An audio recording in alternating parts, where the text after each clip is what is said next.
Programa em cartaz, um oferecimento Topázio Cinemas. Olá! Filmes com tons diferentes, um universo atrapalhado e bagunçado. Uma sociedade que descarta as pessoas, especialmente as mulheres. Personagens que surgem do nada. Elseworlds. Talento não basta, tem que ter beleza. Perturbador, tensão crescente. Pessoas da vida real com questões sérias que deveriam ser resolvidas no consultório do psicólogo. Meu malvado favorito.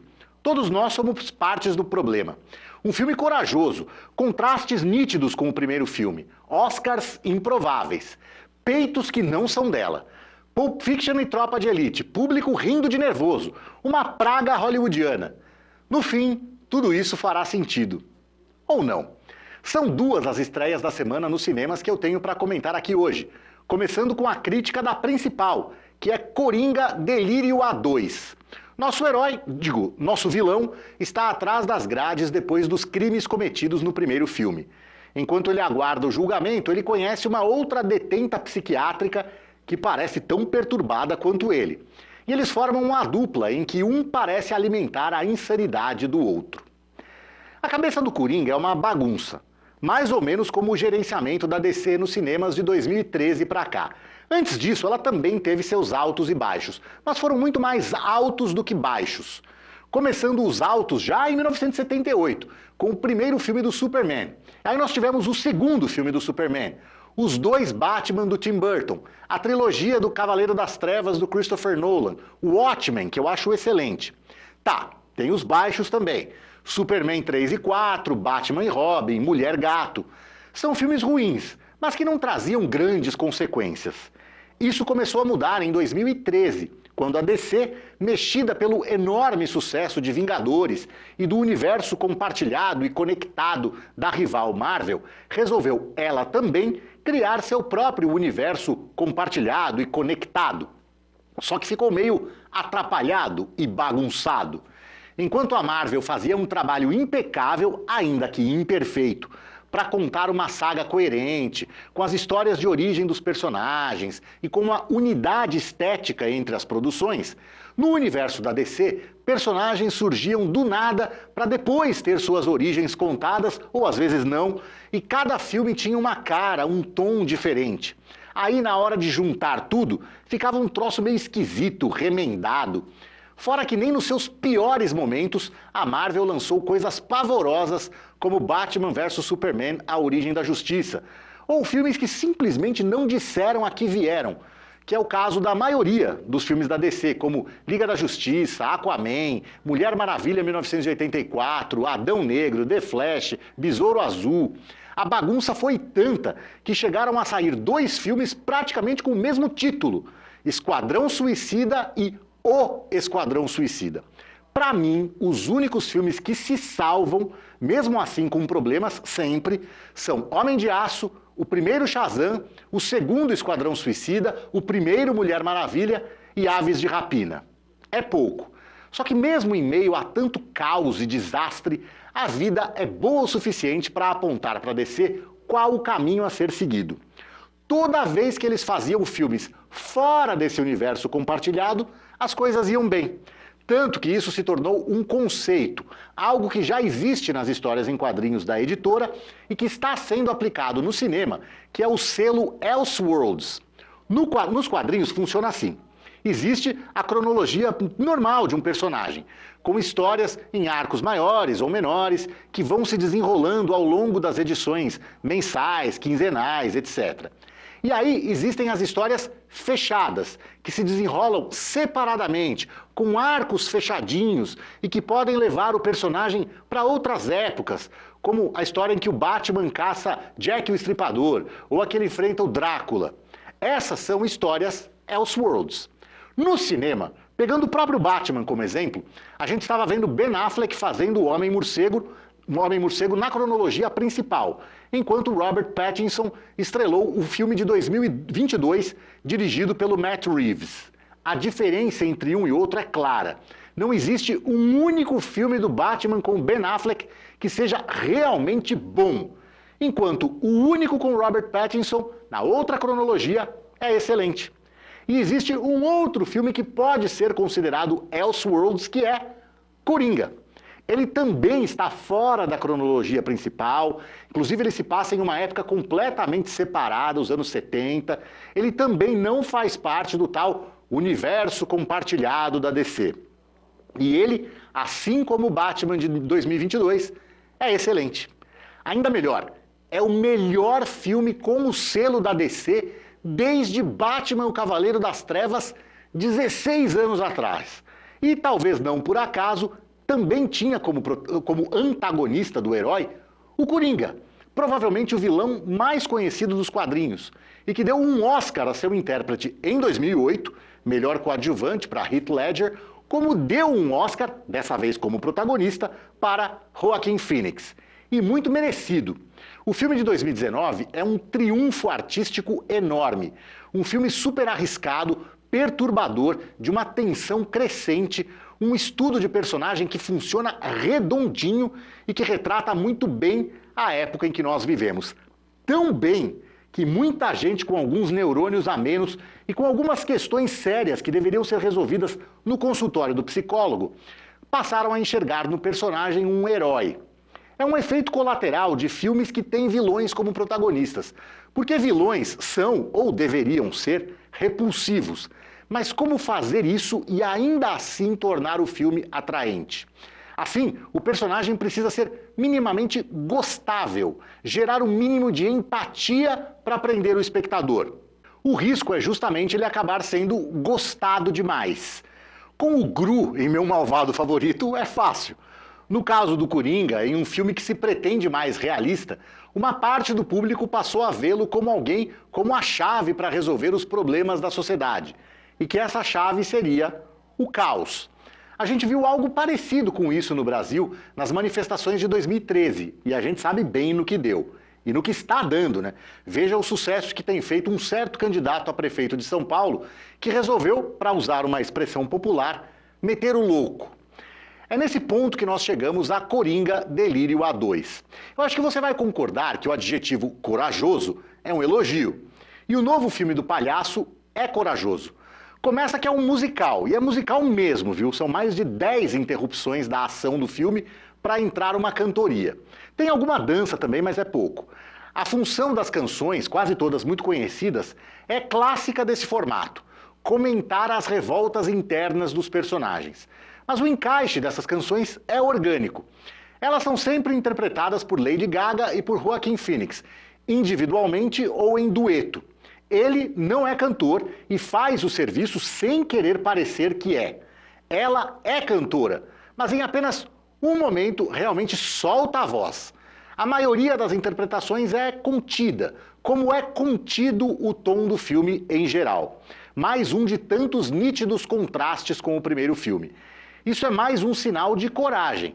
E olha que tudo começa com uma sensação de loucura, com o filme abrindo com um curta-metragem animado em um estilo meio perna-longa, inclusive com a vinheta clássica da Warner, só que com um tanto mais de violência do que os desenhos do Coelho.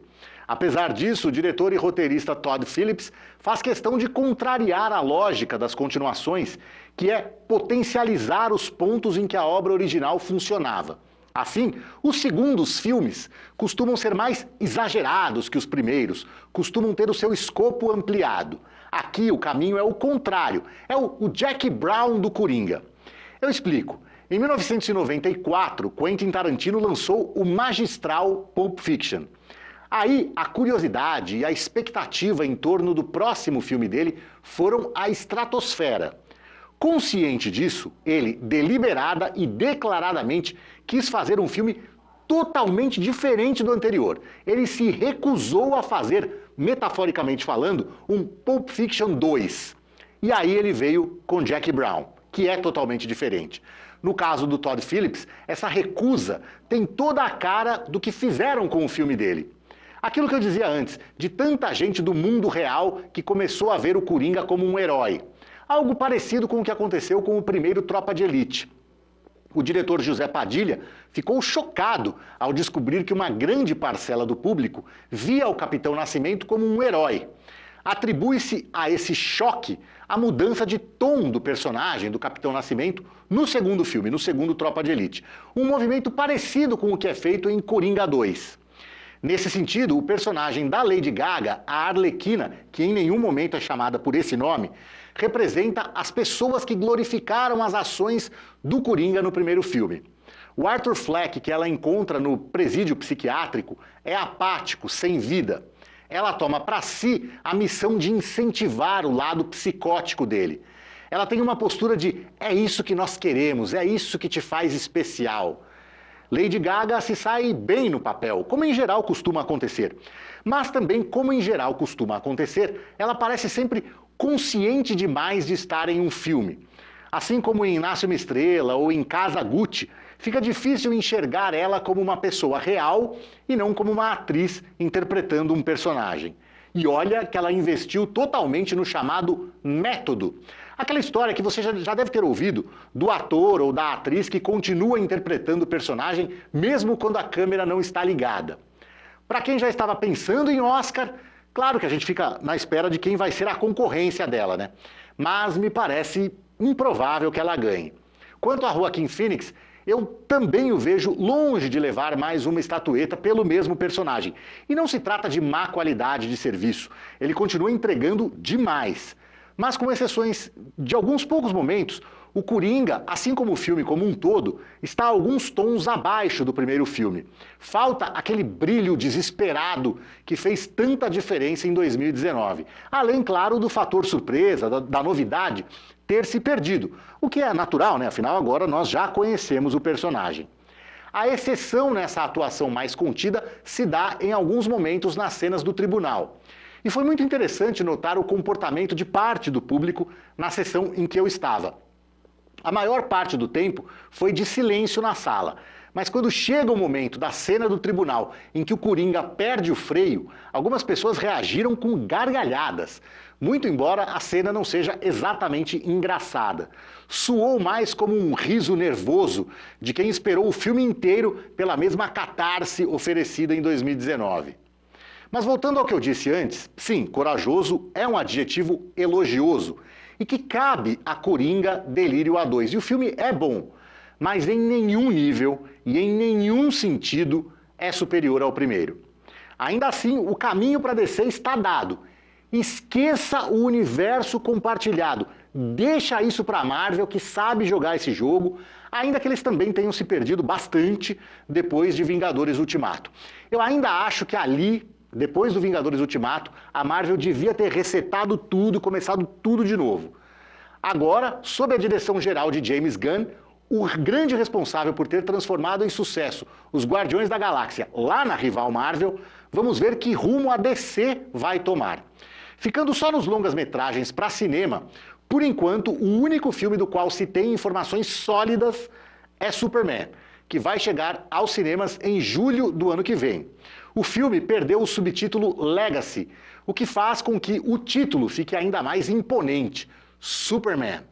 David Corenswet vai fazer o herói em uma produção que terá também o Lanterna Verde. Quanto a Batman, Mulher Maravilha, The Flash e afins, vamos ter que esperar. Mesma coisa para os projetos do Elseworlds, inclusive Coringa. A única coisa que eu espero é que James Gunn resista à tentação de integrar tudo. Coringa Delírio A2 está em cartaz nos cinemas com classificação indicativa 16 anos e duração de 2 horas e 18 minutos. E se você gosta do Em Cartaz, gosta do nosso papo de toda semana sobre cinema, que tal se inscrever aqui no nosso canal e curtir os nossos vídeos? Ajude a gente a crescer para que o programa fique ainda melhor. Mas só se você realmente gostar da gente, hein? Não se sinta na obrigação de fazer isso só para ajudar. Eu jamais pediria isso para você. Agora sim, a segunda estreia da semana nos cinemas, que é um filme de terror com boas pitadas de drama, que é uma marca de todo bom filme de terror. Uma linda celebridade que começa a ser rejeitada pelo mercado por conta da idade, começa a usar uma substância que traz de volta uma versão mais jovem e melhor dela mesma.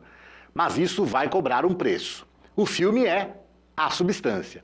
Sabe aquela história de alguém que faz um comentário, aí a outra pessoa se ofende e aquela que comentou fala assim, doeu porque é verdade?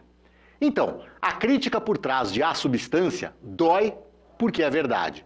Nós vivemos em uma sociedade que realmente descarta as pessoas muito especialmente as mulheres, por causa da idade e dos efeitos inevitáveis do tempo. É muito triste de ver grandes atrizes tendo que se agarrar a 1000 procedimentos estéticos e produtos cosméticos de todos os tipos para tentar a todo custo se agarrar aos últimos fiapos da juventude. Chega uma hora que o talento não basta e se a beleza não estiver em dia, os bons papéis começam a rarear. Eu não estou falando que isso é certo, pelo contrário, mas é uma constatação. E todos nós somos parte do problema, na medida em que a gente mantém essa roda girando, principalmente com os comentários em redes sociais, seja supervalorizando a beleza de gente sem talento e sem nada de mais especial para contribuir com a sociedade, seja atacando atrizes e outras profissionais por se descolarem do padrão de beleza exigido por gente que fica atrás de um teclado de computador ou com os dedinhos no smartphone e que são ainda menos bonitas por fora e por dentro do que as pessoas que estão criticando. A própria Demi Moore, protagonista de A Substância, sofreu com isso. Ela surgiu nos anos 80 como uma das integrantes do chamado Brat Pack, um termo um tanto quanto pejorativo criado por um jornalista americano para agrupar uma série de jovens atores que surgiam naquela época em produções que tinham os dramas dos jovens como ponto central. As definições de quem fazia parte desse grupo variam de acordo com quem avalia, mas por qualquer definição, Demi Moore é parte da turma, porque ela faz parte do filme que é considerado o epicentro do Brat Pack, que é o primeiro ano do resto de nossas vidas. Ela já tinha alguns trabalhos na carreira, mas foi a partir dali que ela começou a se destacar e foi construindo uma carreira interessante em filmes como Sobre Ontem à Noite e Não Somos Anjos. Mas foi nos anos 90 que ela realmente se tornou uma estrela de primeira grandeza. Começando já na virada da década, com o fenômeno de super sucesso Ghost do Outro Lado da Vida, simplesmente o filme de maior bilheteria de 1990. E aí vieram o excepcional Questão de Honra e os polêmicos Proposta Indecente e Assédio Sexual, que já indicavam que o apelo sexual começava a ficar importante demais na carreira dela, o que por si só já é um sintoma de que Hollywood exigia isso dela. O auge desse processo foi Striptease, filme de 1996, em que ela interpreta uma mãe solo que se vê forçada pelas circunstâncias a virar uma stripper. É onde ela aparece nua no pôster aos 34 anos. A partir dali, começa um rápido declínio do ponto de vista comercial e de visibilidade. Já no ano seguinte, ela ainda tem um papel de grande repercussão em Até o Limite da Honra, onde ela aparece de cabeça raspada e que hoje é mais famoso por ser o filme que motivou a piadinha que levou ao tapa do Will Smith no Chris Rock na cerimônia do Oscar 2 anos atrás. No mesmo ano, ela trabalhou com Woody Allen em Desconstruindo Harry. E o último trabalho que gerou algum barulho foi em As Panteras Detonando, que é de 2003, faz 21 anos. Nesses 21 anos de lá pra cá, coincidentemente, ela fez uma média de exatamente um filme por ano. Mas quem se lembra de Protegida por um Anjo, ou de Amor por Contrato, ou de Garotas Inocentes, ou de Animais Corporativos? Aliás, quem é que sequer já ouviu falar de algum desses filmes? Isso porque nós estamos falando da atriz que se deu melhor entre as meninas do Brat Pack. Que fim levaram as outras, como Molly Ringwald, Ally Sheedy, Mare Winningham, Janie Gertz? Quanto aos homens, claro que alguns deles também foram desaparecendo na poeira do tempo, mas muitos estão aí até hoje. Você já deve ter ouvido falar de Tom Cruise, Robert Downey Jr., Sean Penn, Kevin Bacon, Nicolas Cage. Então é simbólico que essa volta de Demi Moore aos holofotes se dê com um filme que ela rodou aos 61 anos, fazendo uma mulher de 50, e que aponta o dedo para essa praga hollywoodiana que reflete ou é refletida no mundo inteiro, de condenar ao ostracismo a mulher que ousa envelhecer. E parte dessa, digamos, denúncia envolve ela aparecer nua, algo que ela confessa que foi muito difícil e motivo de muita tensão. Isso ela diz que só ficou mais fácil pela amizade que ela fez com a Margaret Qualley, 29 anos, a atriz que faz a tal versão melhor dela. A coincidência aqui é que a Demi Moore trabalhou com a mãe da Margaret, a modelo e atriz Andie MacDowell, justamente em o primeiro ano do resto de nossas vidas. Quer mais coincidência? A Andie MacDowell chegou a namorar o Dennis Quaid, que também está no elenco de A Substância. Ele substitui Ray Liotta, inicialmente escalado para fazer o filme, mas que morreu pouco depois de assinar o contrato. Só que para os marmanjos que estão animadinhos com a nudez no filme, a Margaret Qualley já se adiantou para dizer que os seios que aparecem ali não são os dela. Inclusive, ela deu uma declaração muito bem-humorada, dizendo que infelizmente não existe uma poção mágica dos seios, e que o que ela mostra no filme foi uma prótese criada pela equipe de maquiagem, que, segundo ela, criou os peitos de uma vida. Só que não a minha vida, disse ela. Com uma premissa interessantíssima e investindo em um tipo de terror que é dos mais incômodos, que é o chamado body horror, que usa a distorção do corpo humano para causar desconforto, A Substância está em cartaz nos cinemas com a classificação indicativa mais alta possível, 18 anos. E a duração não é lá das mais curtas, hein? 2 horas e 20 minutos. Tchau!